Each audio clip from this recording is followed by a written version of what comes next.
ओम शांति। मुरली का सार है मीठे बच्चे, तुम रूहानी सोशल वर्कर हो। तुम्हें भारत को स्वर्ग बनाने की सेवा करनी है, दुखधाम को सुखधाम बनाना है।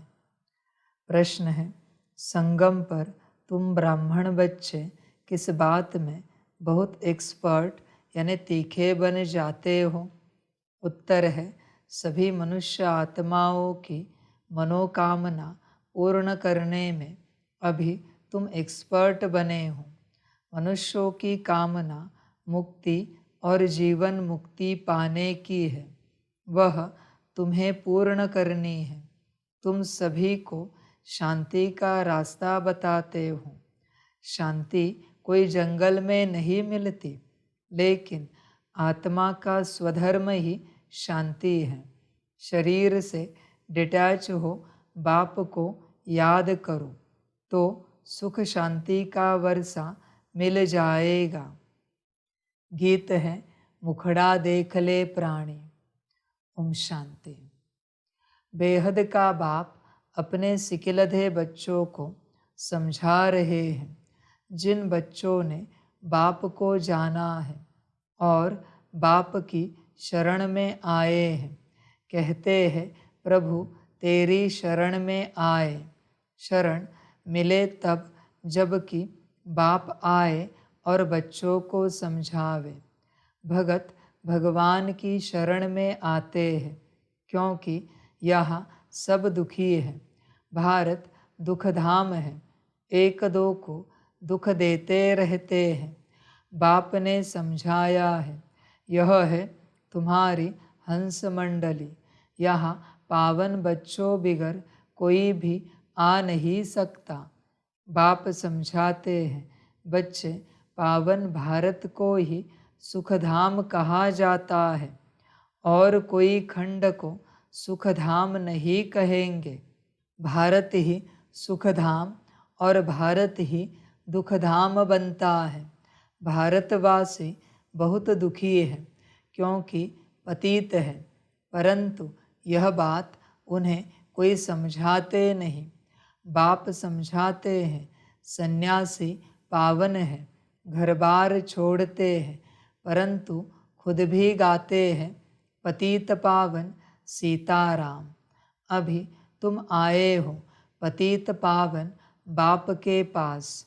जो एक ही परमपिता परमात्मा है, वही सारी दुनिया को पावन बनाते हैं। मनुष्य मनुष्य को पावन बना न सके, यह है ही पतित दुनिया। कोई भी पावन नहीं, कहते भी है हे परमपिता परमात्मा, फिर कह देते ईश्वर सर्वव्यापी है, शिवोहम ततत्वम। सब बिचारे बाप को भूले हुए हैं। जैसे मनुष्य शराब पीते हैं तो भले वह देवाला मारा हुआ हो तो भी शराब से एकदम नशा चढ़ जाता है। वैसे ही मनुष्यों को यह पता नहीं पड़ता कि यह विकार ही पतित बनाते हैं। तब तो सन्यासी भी पावन बनने के लिए घर बार छोड़ते हैं, परंतु वह है निवृत्ति मार्ग। यहाँ तो बाप आए हैं। जो आधा कल्प से दुखी है वह आकर शरण लेते हैं। दुखी करने वाली है माया, 5 विकारों के महारोगी है। मनुष्य को रावण ने बिल्कुल असुर बनाया है। जब बिल्कुल दुखधाम बन जाता है तब फिर बाप आकर सुखधाम स्थापन करते हैं। तुम हो रूहानी सोशल वर्कर, तुमसे बाप सेवा कराते हैं कि बच्चे तुम इस भारत को स्वर्ग बनाओ। सारा मदार योग पर है। योग में कोई 7 रोज अच्छी रीति रहे तो कमाल हो जाए। ऐसे कोई योग में मुश्किल टिक सकेंगे। घर याद आएगा, मन भागता रहेगा। 7 रोज़ मशहूर है। गीता भागवत ग्रंथ का पाठ भी 7 रोज़ रखते हैं। यह रस्म रिवाज इस संगम युग की है। 7 रोज़ भट्ठी में रहना पड़े, किसकी भी याद न आवे, एक बाप के साथ योग लगा रहे। 7 रोज़ इस एक रस अवस्था में रहना यह बड़ा मुश्किल है। तुम बच्चों के यादगार भी यहाँ ही है। तुम अभी झाड़ के नीचे बैठकर राजयोग की तपस्या करते हो। जगत अम्बा भी है तो तुम बच्चे भी हो। तुम हो सभी मनुष्यों की सर्व मनोकामनाएं स्वर्ग में पूरी करने वाले, अथवा मनुष्यों को मुक्ति जीवन मुक्ति का फल देने वाले। तुम एक्सपर्ट हो। दुनिया में कोई नहीं जानते कि मुक्ति जीवन मुक्ति किसको कहा जाता है, कौन देते हैं। पतित दुनिया में कौन पावन बना सकते हैं। सन्यासी लोग शांति के लिए घर बार छोड़ते हैं, जंगल में जाते हैं, परंतु शांति तो मिल नहीं सकती। आत्मा का स्वधर्म है शांत, और मनुष्य बाहर ढूंढते हैं। यह किसको पता नहीं कि आत्मा का स्वधर्म शांत है। रानी के हार का मिसाल यह ऑर्गन्स है। चाहे कर्मेंद्रियों से काम लो या न लो, हम आत्मा इस शरीर से अपने को डिटैच कर लेते हैं। जैसे रात को आत्मा डिटैच हो जाती है ना, सब कुछ भूल जाती है, उसको फिर नींद कहेंगे। यहाँ सिर्फ शांति में तुम बैठते हो। आत्मा कहती है मैं कर्मेंद्रियों से काम कर थक गई हूँ। अच्छा, अपने को शरीर से डिटैच कर लो। यह ऑर्गन्स है कर्म करने के लिए। यह नॉलेज बाप ही देते हैं। डिटैच कर बैठ जाओ, कुछ न बोलो, परंतु ऐसे डिटैच हो कहाँ तक बैठेंगे, यह तो तुम जानते हो। कर्म बिगर कोई रह न सके। डिटैच तो हुए, परंतु साथ में फ़ायदा भी चाहिए। सिर्फ डिटैच हो बैठने से इतना फ़ायदा नहीं होगा। डिटैच हो फिर मुझे याद करो तो तुमको फ़ायदा होगा, शक्ति मिलेगी। बाप अपने बच्चों को समझाते हैं, बच्चे यह ज्ञान इंद्र सभा है। यहाँ तुम सब रतन बैठे हो। कोई पत्थर बुद्धि बैठा होगा तो वायुमंडल खराब कर देगा, क्योंकि शिव बाबा की याद में रहेगा नहीं। उनको अपने मित्र संबंधी याद पड़ते रहेंगे। तुमको तो अपने बाप को निरंतर याद करना है। यह कोई कॉमन सत्संग नहीं है, यह बड़ी यूनिवर्सिटी है। मेडिकल कॉलेज में कोई अनपढ़ आकर बैठे तो कुछ नहीं समझेगा, उनको तो अलाउ नहीं करेंगे। सिर्फ देखने से कुछ समझ नहीं सकेंगे। इस नॉलेज को भी विकारी पतित समझ न सके, इसलिए ऐसे को अलाउ नहीं किया जाता है। कोई कहे कि हम क्लास में आवे, लेक्चर सुने, परंतु इससे कुछ समझ नहीं सकेगा। यह यूनिवर्सिटी है मलेच्छ से स्वच्छ देवता बनने के लिए। यहाँ ऐसे कोई को अलाउ नहीं किया जाता है। बाप को तो जान न सके, बाप है गुप्त, तुम जानते हो। बेहद के बाप की शरण में आए हैं, बाप से सदा सुख का वर्षा लेने। बाप खुद कहते हैं यह ब्रह्मा का जो शरीर है, यह बहुत जन्मों के अंत का वानप्रस्थ वाला है। यह भी बहुत शास्त्र आदि पढ़ा हुआ है। अभी मैं सब वेद शास्त्रों का सार इन द्वारा सुनाता हूँ। ब्रह्मा के हाथ में शास्त्र दिखाते हैं। विष्णु की नाभि कमल से ब्रह्मा निकला। समझाया है, विष्णु की नाभि कमल से ब्रह्मा, ब्रह्मा की नाभि कमल से विष्णु निकला है। ब्रह्मा सरस्वती दोनों कैसे नारायण लक्ष्मी बनते हैं। फिर 84 जन्म पूरा कर अंत में ब्रह्मा सरस्वती बनते हैं। उन्होंने फिर गांधी की नाभि कमल से नेहरू दिखाया है। अभी यहाँ तो क्षीर सागर है नहीं, यह है विषय सागर। क्षीर सागर सतयुग में दिखाते हैं। तुम बच्चे जानते हो, आधा कल्प से माया ने दुखी बनाया है। भारत जितना दुखी और कोई नहीं है। भारत जितना सुखी भी और कोई हो नहीं सकता। बाप कहते हैं, देवी देवता धर्म तो प्राय लोप होना ही है। तब तो मैं आकर फिर से नया धर्म स्थापन करूं।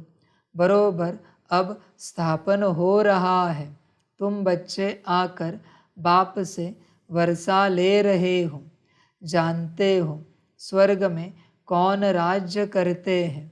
बचपन में राधे कृष्ण, वही फिर लक्ष्मी नारायण बनते हैं। अब तो बाप आया हुआ है, भिन्न नाम रूप से लक्ष्मी नारायण पढ़ते हैं। श्री कृष्ण का सांवरा रूप यहाँ बैठा है। बाप इसको उस पार ले जाते हैं, शास्त्रों में दिखाते हैं। श्री कृष्ण को टोकरी में उस पार ले गए। अब शिव बाबा आया हुआ है। तुम बच्चों को आँखों पर बिठाकर स्वर्ग का मालिक बनाते हैं।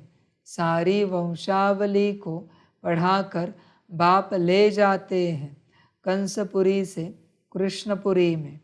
एक की तो बात नहीं है, रावणपुरी से तुम सबको निकाल नैनों पर बिठाकर सुखधाम में ले जाता हूँ।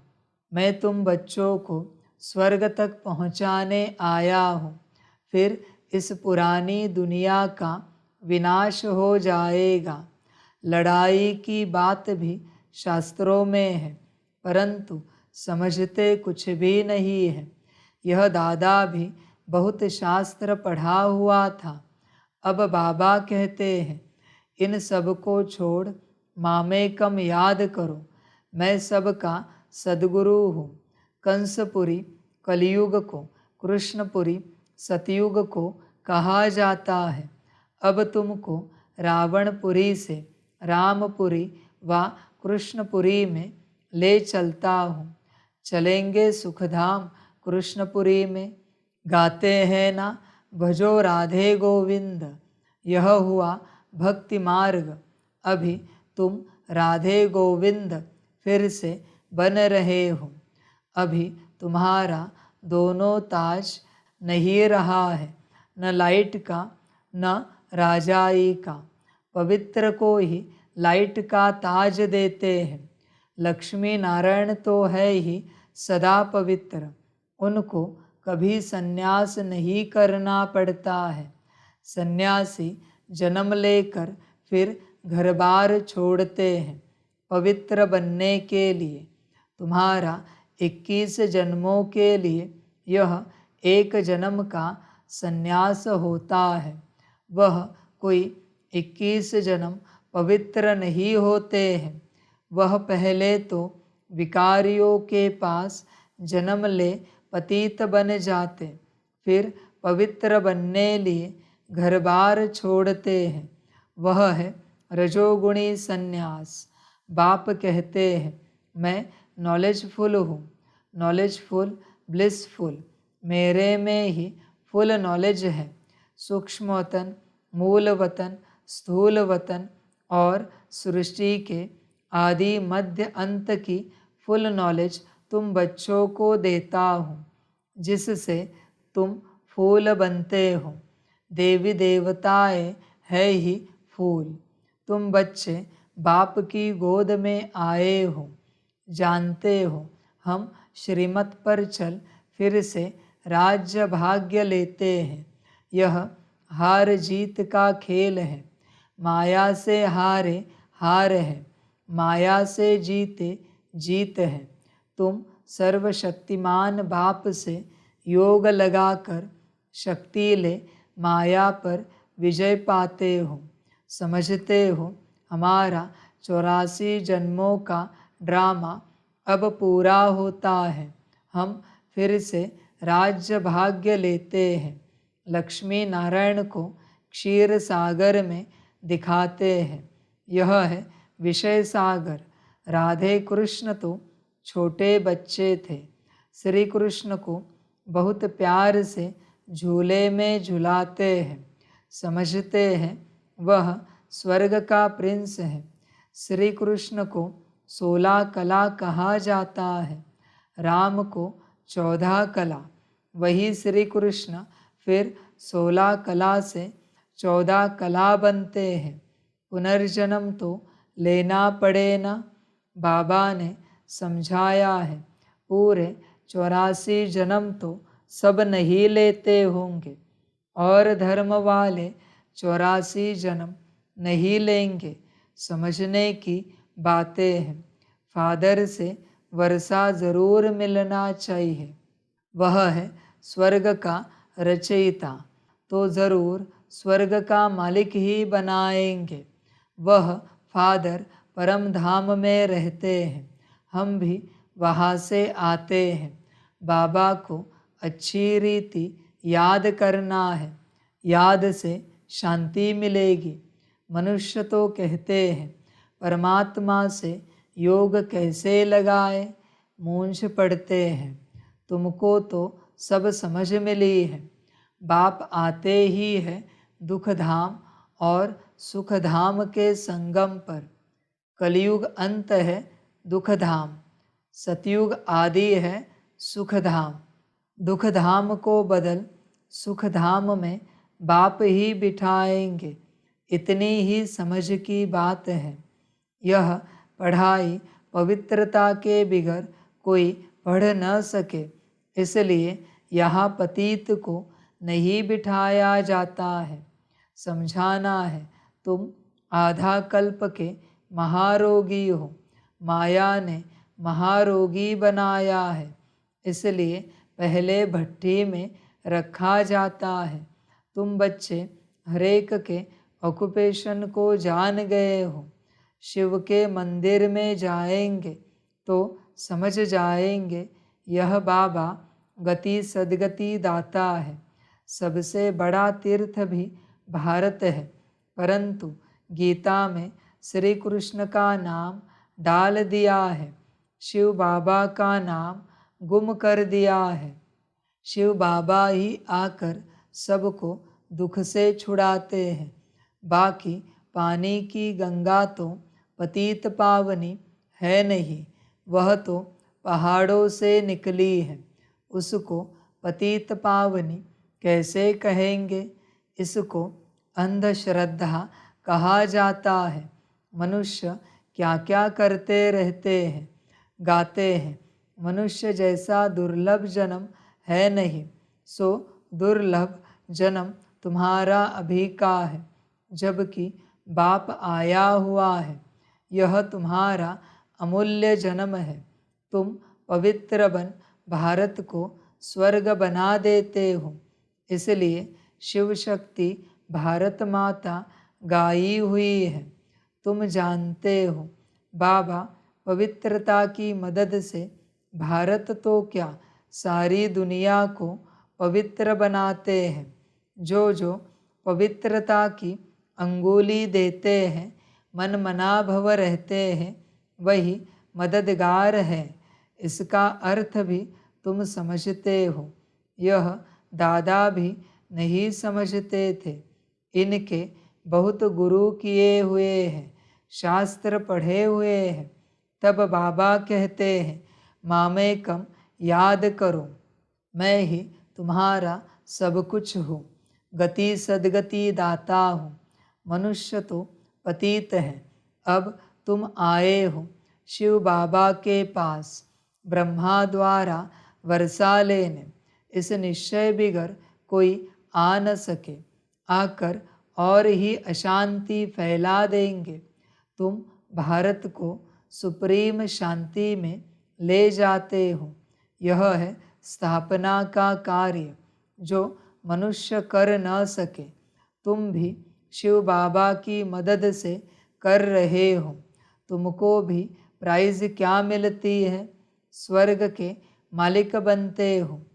ऐसे बाबा के बनते भी फिर निश्चय बुद्धि नहीं है तो माया एकदम हप कर लेती है। अच्छा, मीठे मीठे सिकिलधे बच्चों प्रति माता पिता बाप दादा का याद प्यार और गुड मॉर्निंग। रूहानी बाप की रूहानी बच्चों को नमस्ते। रूहानी बच्चों की रूहानी माता पिता बाप दादा को पदम गुना पदम की भी पदम पदम पदम गुना याद प्यार गुड मॉर्निंग और नमस्ते नमस्ते नमस्ते। अच्छा, ओम शांति। धारणा के लिए मुख्य सार है 1 नंबर, इस एक जन्म में पुरानी दुनिया से संन्यास कर बाप का मददगार बनना है, पवित्रता की अंगुली देनी है और मन मना भव रहना है। 2 नंबर, भारत को सुप्रीम शांति में ले जाने की सेवा करनी है। इस शरीर से डिटैच हो बाप की याद में रहकर शक्ति लेनी है, शांति का दान देना है। वरदान है तीनों कालों तीनों लोकों की नॉलेज को धारण कर बुद्धिवान बनने वाले विघ्न विनाशक भव। जो तीनों कालों और तीनों लोकों के नॉलेजफुल है उन्हें ही बुद्धिवान अर्थात गणेश कहा जाता है। गणेश अर्थात विघ्न विनाशक, वह किसी भी परिस्थिति में विघ्न रूप नहीं बन सकते। यदि कोई विघ्न रूप बने भी तो आप विघ्न विनाशक बन जाओ, इससे विघ्न खत्म हो जाएंगे। विघ्न विनाशक आत्माएं वातावरण वायुमंडल को भी परिवर्तन कर देती है, उसका वर्णन नहीं करती। स्लोगन है अपनी चलन और चेहरे से सत्यता की सभ्यता का अनुभव कराना ही श्रेष्ठता है। अच्छा, ओम शांति। सभी बच्चों के लिए माता पिता बाप दादा और शिव बाप की तरफ से टोली स्वीकार हो।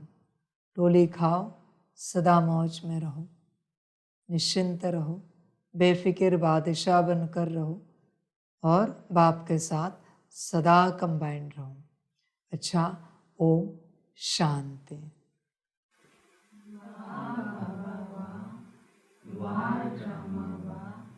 वारे मैं आत्मा वारे मेरा भाग्य वारे मेरा ईश्वरीय परिवार वारे मैं स्वराज्य अधिकारी आत्मा। अच्छा, ओम शांति। मेरा बाबा मीठा बाबा प्यारा बाबा पदम गुना पदम गुना पदम गुना। शुक्रिया बाबा शुक्रिया बाबा शुक्रिया। अच्छा, ओम शांति। ओम शांति।